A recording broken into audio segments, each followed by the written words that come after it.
여러분, 예배는 언제 시작하는가? 예배는 어떻게 시작되는가 하면요, 하나님이 부르셨기 때문에 우리가 예배하는 것입니다. 예배의 시작은 사람이 아닌 하나님입니다. 우리의 신앙 자체가 하나님의 부르심에서 시작됩니다. 로마서 1장 1절 보시면요, 예수 그리스도의 종 바울은 사도로 뭘 받았어요? 부르심을 받아 하나님의 복음을 위하여 택정함을 입었으니 이 복음은 하나님이 선지자들을 통하여 그의 아들에 관하여 성경에 미리 약속하신 것이라 했습니다. 6절 보시면요, 너희도 그들 중에서 예수 그리스도의 것으로 뭐라고요? 부르심을 받은 자니라. 7절 로마에서 하나님의 사랑하심을 받고 성도로 뭡니까? 부르심을 받은 모든 자에게. 그러니까 이 편지를 쓰는 사람도 부르심을 받았기 때문에, 받는 사람들도 부르심을 받았기 때문에 이 자리에 있는 것입니다. 누가 부르십니까? 고린도전서 1장 1절 2절 함께 읽습니다. 하나님의 뜻을 따라 그리스도 예수의 사도로 부르심을 받은 바울과 형제 소스테네는 고린도에 있는 하나님의 교회 곧 그리스도 예수 안에서 거룩하여지고 성도라 부르심을 받은 자들과. 아멘. 누가 불렀습니까? 하나님께서. 하나님의 뜻을 따라 부르심을 입었고요, 바울만 아니라 성도들도 전부 다 하나님의 뜻으로 부르심을 받았다라는 것입니다. 여러분 믿습니까? 부르심이라는 말을요, 사실 다른 말로 청빙이랍니다. 교회가 목사님 모실 때 청빙한다 그러죠. 우리 모두 다 하나님께서 불렀기 때문에 이 예배 자리에 와 있는 줄 믿습니다. 똑같아요. 하나님이 우리를 부르셔서, 내가 온 게 아니고요. 그 예배할 때 늘 시작할 때에 예배로 부르심이라고 하는 것을 고백하면서 우리는 부름받은 존재라는 것을 되새기는 것입니다. 이 복음서를 읽어보시면요, 그 이야기의 아주 중요한 출발이 언제 시작되는가 하면은 예수님의 공생애가 시작되면서 먼저 제자들을 어떻게 하세요? 부르시죠. 구약에서 믿음의 조상 아브라함의 믿음의 여정이 언제 시작됩니까? 하나님이 부르시죠. 바울의 이야기 마찬가지입니다. 신앙의 시작은 늘 내가 뭐 하겠어요, 나의 계획, 나의 기획, 나의 꿈이 아니라 하나님의 부르심입니다. 예배의 시작도 하나님의 부르심입니다. 모든 예배는 하나님이 시작하신 일이고 우리가 거기에 응답하여 참여하는 것입니다. 그죠? 아멘. 아멘이 뭡니까? 우리가 응답하는 거거든요. 하나님 우리를 찾아오시고 부르실 때에 우리가 응답하는 것입니다. 우리 한 사람 한 사람을 알고 부르셨어요. 여러분 성경 보세요. 모세가 지나갈 때 딱 나타나시고, 모세야, 예레미야야, 베드로야, 안드레야, 요하나, 그렇죠? 너는 나를 따르라. 아브라함을 부르실 때, 바울을 부르실 때 여러분 늘 그 인생을 눈여겨보고 계시다가 적절한 때에, 누가 보기에 적절한 때예요? 하나님 보시기에 적절한 때에 불러주시는 거예요. 다 모르지만요, 모두가 서로는 모르지만 알고 보면 특별한 때에 하나님이 우리의 인생에 찾아오시고 개입하시고 부르셔서 우리가 이 자리에 와 있는 것입니다. 그것이 신앙의 시작이고 예배의 시작입니다. 이사야는 이때 부름받았습니다. 6장 1절에 보면요, 우시야 왕의 죽던 해에. 그러니까 이게 개인의 상황뿐 아니라 이 시대의 역사, 민족의 역사, 세계의 역사 속에서 우리를 부르신다는 것을 알 수 있습니다. 이사야를 부르셔서 하나님이 하늘의 예배를 보여주십니다. 함께 읽겠습니다. 스랍들이 모시고 섰는데 각기 6날개가 있어 그 둘로는 자기 얼굴을 가리었고 그 둘로는 자기의 발을 가리었고 그 둘로는 날며 서로 불러 이르되 거룩하다, 거룩하다, 다 거룩하다, 만군의 여호와여 그의 영광이 온 땅에 충만하도다 하더라. 아멘. 이 말씀을 읽으면 이사야서를 공부하면 늘 질문이 있습니다. 이게 성전에 들어가서 본 장면인데 어떻게 보면 하늘의 장면 같기도 하고 성전의 장면 같기도 하고, 이게 하늘의 일입니까 땅의 일입니까 물어보는데요, 둘 다 맞습니다. 성전에 들어가서 예배하는 가운데에 하늘이 열리고 하늘이 그 자리에 임하는 겁니다.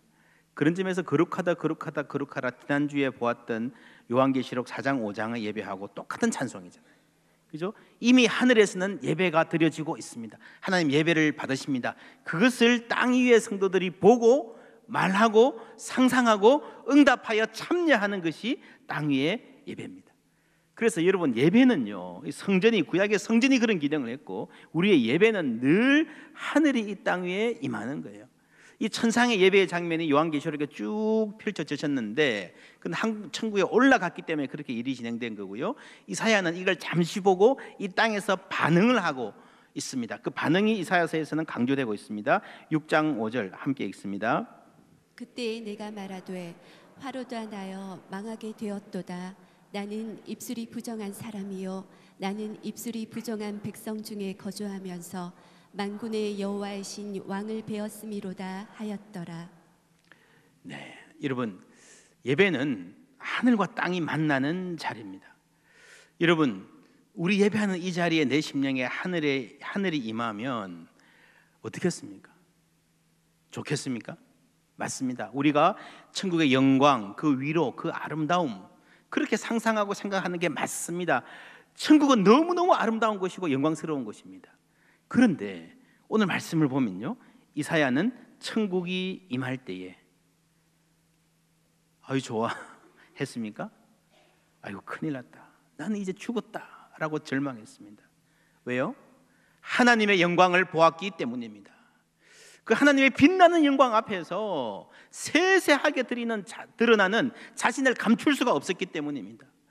여러분, 사람은 진정한 아름다움 앞에서 나의 누추함을 알게 됩니다.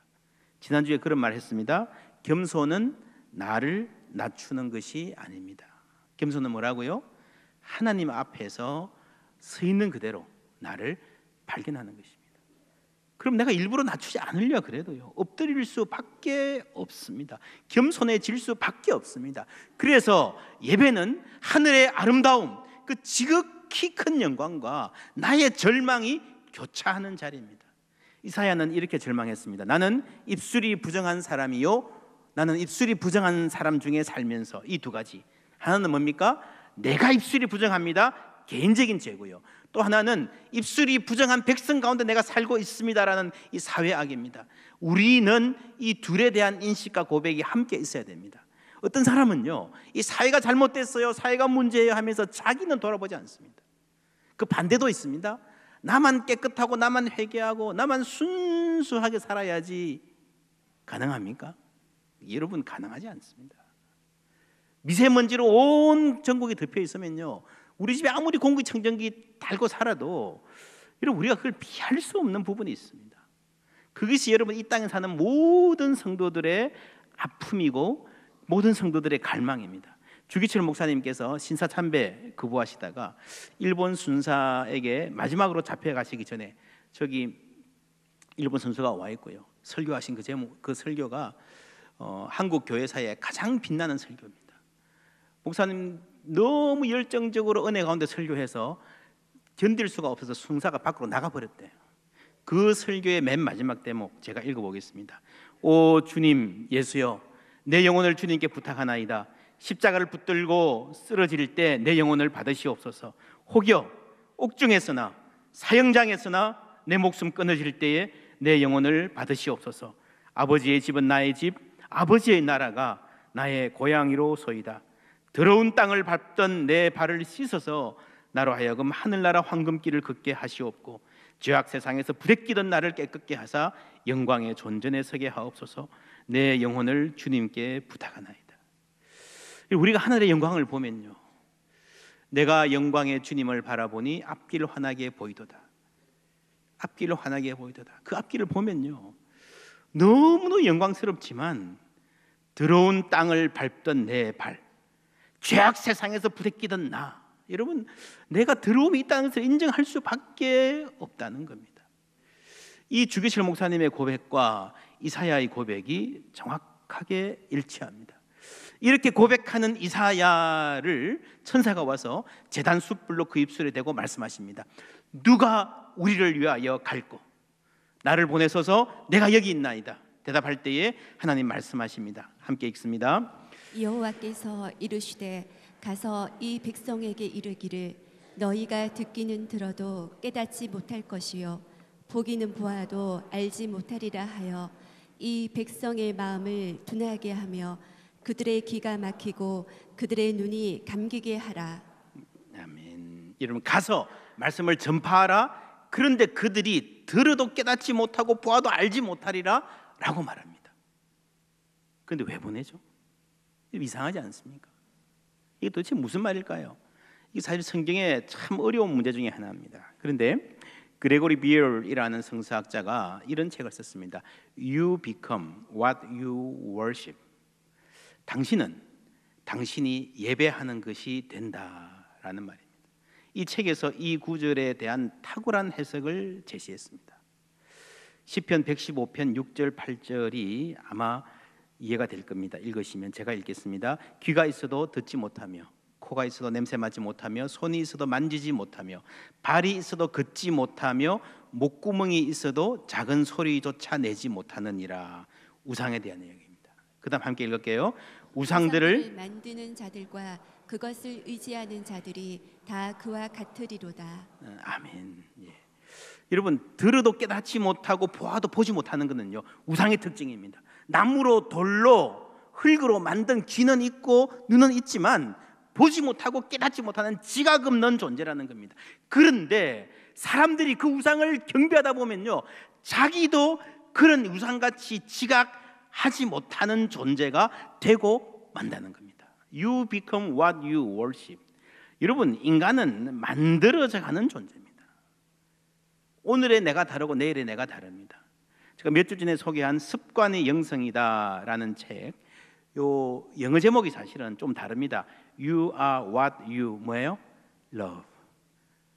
당신이 사랑하는 것이 당신이다. 무엇을 사랑하는가에 따라서 그 인생이 만들어져 갈 거라는 말입니다.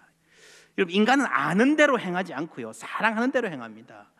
여러분 인간이 탐욕을 부리고 법을 어기고 그렇게 자기 마음대로 살아버리면 안 된다는 걸 알면서도요 돈을 사랑하면 돈 쪽으로 가는 거예요. 그렇지 않습니까? 가정이 소중하고 이러면 가정이 깨어진다는 걸 알면서도 쾌락을 사랑하는 사람은요 쾌락으로 가는 거예요. 지식이 내가 아니고요 사랑이 납니다. 그런데 여러분 인간 사랑의 가장 깊은 표현은 어딘가 하면요 예배인 거예요. 누가 돈을 사랑합니까? 돈을 예배하는 사람이에요. 그렇지 않습니까? 정말 쾌락을 사랑하는 사람은 쾌락을 예배하는 사람이에요. 하나님을 사랑하는 사람은 하나님을 예배하는 사람인 줄 믿습니다. 예배가 사람을 바꿉니다. 예배가 사람을 만듭니다.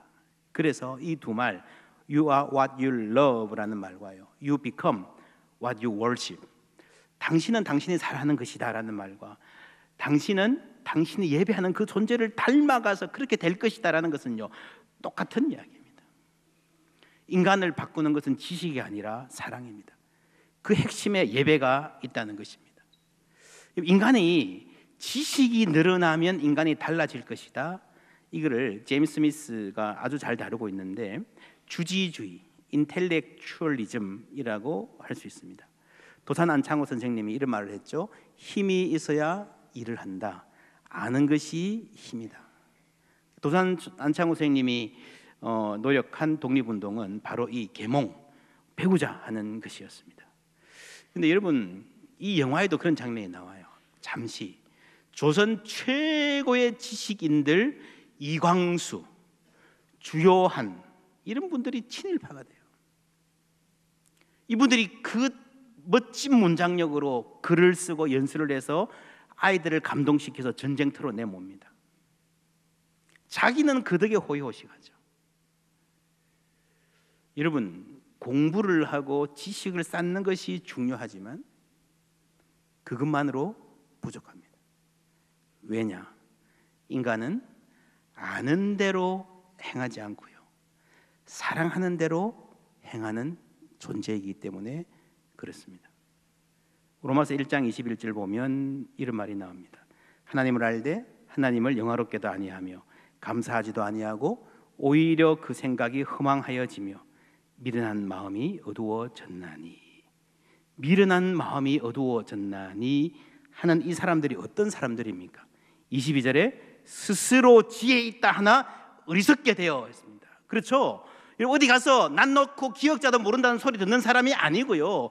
어디 가서 가방끈 짧아서 멸시받는 사람이 아니고요. 가는 곳마다 나는 지혜로운 사람이다, 똑똑한 사람이다, 학식이 있다라고 자랑할 만한 사람인데 어리석게 되었다는 겁니다. 누구의 문제입니까? 스스로 똑똑하다 자부하는 사람들의 문제예요. 그게 오늘 이 세상의 문제고 한국의 문제입니다. 왜 그렇게 되었습니까? 하나님을 알되 하나님을 영화롭게도 아니하며 감사하지도 아니하고. 무슨 말입니까? 하나님을 아는데 알아요. 지식이 문제가 아니라는 거예요. 하나님을 영화롭게 하지 않는다, 예배하지 않기 때문이라는 겁니다. 23절 함께 읽습니다. 썩어지지 아니하는 하나님의 영광을 썩어질 사람과 새와 짐승과 기어다니는 동물 모양의 우상으로 바꾸었느니라. 그래서 여러분 그렇게 우둔하게 된 것입니다. 인간은 자신이 예배하는 대상을 닮아갑니다. 자신이 사랑하는 쪽으로 인생은 가게 되어 있습니다. 탐욕을 사랑하고 탐욕을 예배하면요, 탐욕스러운 사람이 됩니다. 음란을 예배하면 음란한 사람이 되고 맙니다. 고대 세계의 많은 신들이 잔인한 신들이었고 음란한 신들이었습니다. 천박한 신들이었습니다. 그래서 그들이 천박한 사람이 잔인한 사람들이 되고 말았다는 것입니다. 이 사람들에 대한 하나님의 벌 무엇입니까? 24절 다 같이 읽습니다. 그러므로 하나님께서 그들을 마음의 정욕대로 더러움에 내버려 두사 그들의 몸을 서로 욕되게 하게 하셨으니. 어리석어진 그 사람들을 그냥 내버려 두셨다는 거예요. 하나님이 특별히 뭘 하시는 게 아니고요. 어리석어서 앞을 보지 못하고 깨닫지 못하고 자기가 망할 길로 가는 그 사람들을 그대로 내버려 두셨다는 것입니다. 그게 가장 큰 벌입니다. 이사야 6장에서 하시는 말씀, 가서 말하라 그러나 그들이 깨닫지 못할 것이다 라고 하는 그 상황 전체가, 그것 자체가 하나님의 계십니다. 우상숭배의 범죄로 하나님을 알아야 하는 이스라엘 백성들이 하나님을 영화롭게 하지 않고 우상을 섬겼을 때에 얼마나 비참한 상태에 들어가 있는가. 들어도 깨닫지 못하고 보아도 알지 못하는 나무로 만든 돌로 만든 우상과 같은 존재가 되고 말았다는 심판의 메시지라는 겁니다. 이게 벌이에요. 이게. 그렇다면 은혜는 무엇입니까? 우리를 깨우치게 하시고 돌이키게 하시는 것이 은혜인 줄 믿습니다. 이 은혜는 무엇보다 예배의 시간에 우리에게 주어집니다. 이사야는 성전에서 천상의 예배를 경험하면서 성전 문지방이 흔들리는 경험을 했다 했습니다. 그가 이미 알고 있던 세계가 흔들리는 거예요. 그의 지식이 흔들리는 거예요. 그가 믿고 의지하던 그것들이 흔들리는 것입니다. 때는 우시야 왕의 죽던 해였습니다. 우시야는 부국 강병을 이룩한 유능한 왕이었습니다. 그러나 자신에게 주어진 한계를 넘어 스스로 성전에서 분향하려 하다가 나병에 걸려 예생을 마쳐야 했습니다. 그 왕이 죽었을 때 백성들, 믿고 의지하던 위대한 인물의 죽음을 보면서 백성들은 절망했을 것입니다. 이때 이사야가 하나님을 깊이 만나게 됩니다.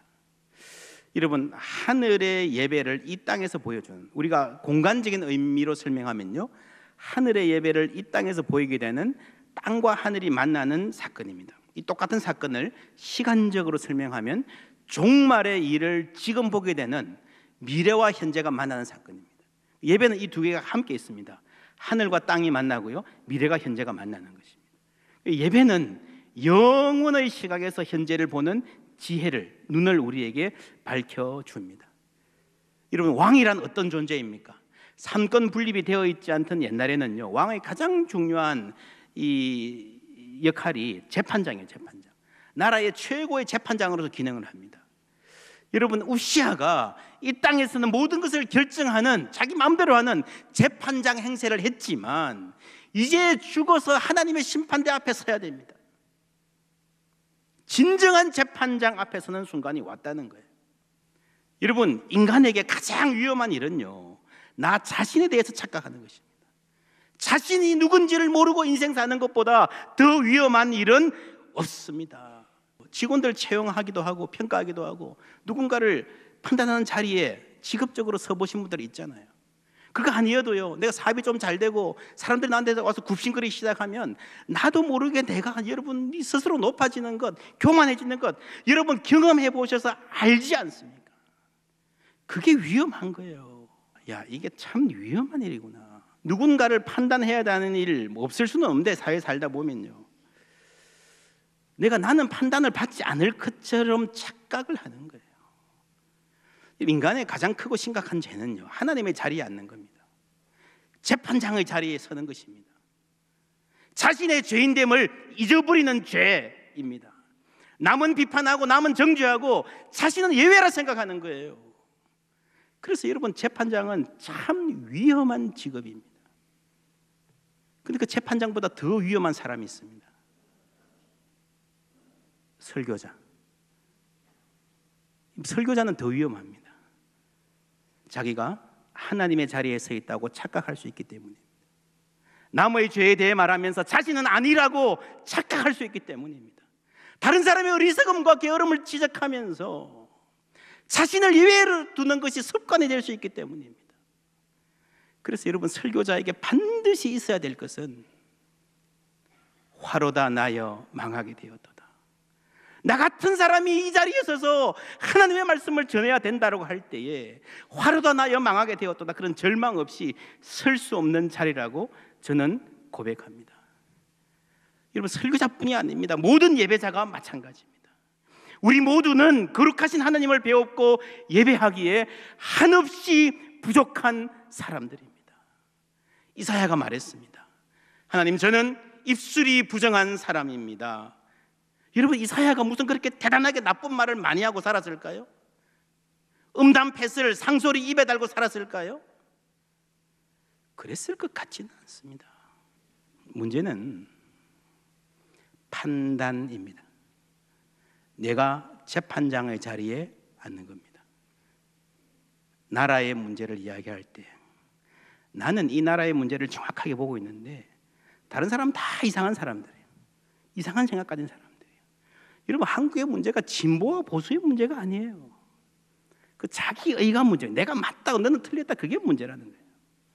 교회의 문제도 그렇습니다. 여러분, 경건한 말투로 교회 걱정한다고 하면서 하는 말이 누군가를 판단하고 상처 주는 말입니다. 그것보다 더 심각한 것은 우리가 다른 사람들의 잘못을 판단할 때에 나를 재판장의 자리에, 하나님의 자리에 앉히는 것입니다. 나는 판단할 사람이지 판단받을 사람은 아니라는 환상 가운데 살아가고 있는 것입니다. 여러분, 다른 사람의 잘못을 지적하고 깨끗한 교회를 만드는 것이 때로 필요할지는 모르지만 그 앞에서, 하나님 앞에서 나의 더러움과 추악함을 고백하고 절망할 줄 모르는 사람은요, 예배자라 할 수 없습니다. 그 환상이 깨어져야 우리는 그제서야 예배할 수 있는 것입니다. 예배는 하나님 앞에 엎드리는 것입니다. 그 영광의 빛 앞에 나의 자금, 나의 연약함, 나의 죄인됨을 인정하고 엎드리는 것입니다. 절망입니다. 그럴 때에 우리 하나님, 우리의 눈을 밝혀주실 줄 믿습니다. 우리가 우상을 섬길 때에 듣기는 들어도 깨닫지 못하고 보아도 알지 못하고 탐욕을 섬기면서 탐욕스러운 사람이 되고 음란을 섬기면서 음란한 사람이 되고요, 냉정한 마음으로 여러분 세상 경쟁을 섬기면서 냉정한 사람이 되어가던 우리가 예배할 때 주님의 영광을 보게 되면, 그 영광을 사랑하게 되면, 그 영광의 주님을 사랑하게 되면 우리 같은 사람도 예배 안에서 하나님 닮아가는 그 영광, 그 아름다움에 참여하는 은총 받게 될 줄 믿습니다.